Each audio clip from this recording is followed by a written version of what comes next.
First time was a complete accident, and we were just kicking around in a club which we played at every Tuesday, and I was banging the guitar against the ceiling and it broke,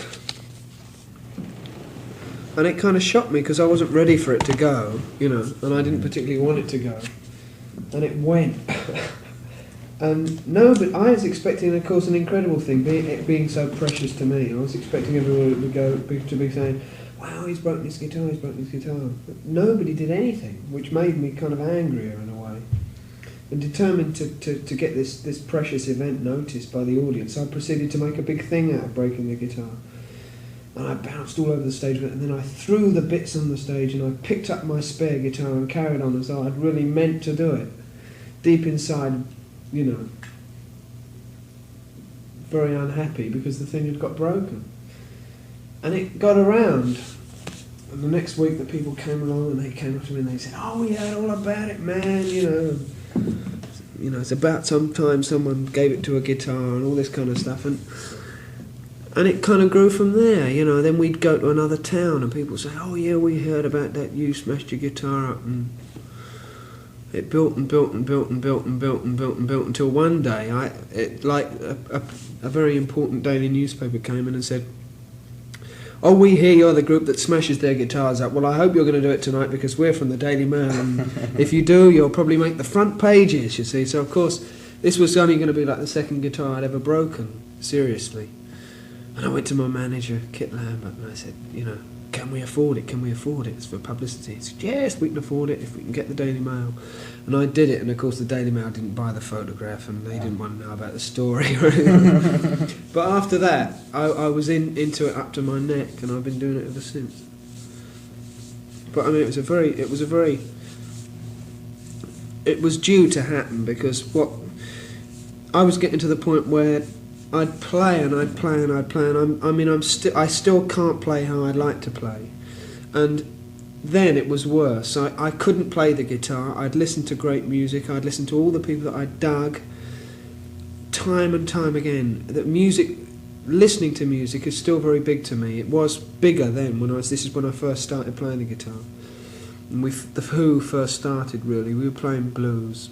And I dug the blues, and I knew what I was supposed to be playing, but I couldn't play it. I couldn't get it out. And I knew what I had to play. It was in my head. I could hear the notes in my head, but I couldn't get them out on the guitar.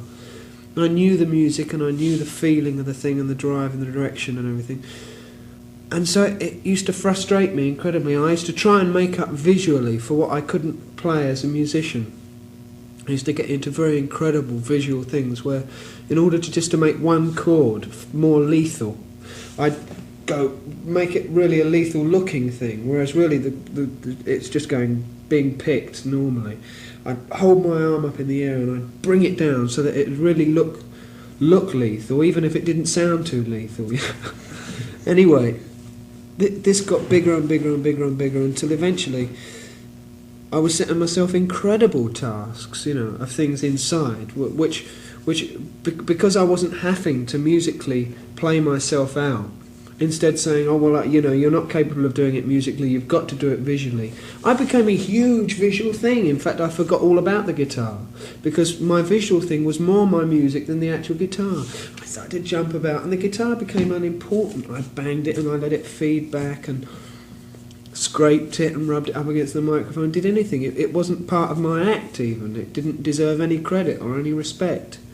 And I used to bang it and hit it against walls and throw it on the floor at the end of the act, and one day it broke, And because it just wasn't like part of my thing. And ever since then I've never really regarded myself as a guitarist, when people come up to me and say, who's your favourite guitarist, I say, well, I know who my favourite guitarist is, but I this as a guitarist, forget it, because I don't make guitar type comments, I don't talk guitar talk, I just fucking throw the thing around.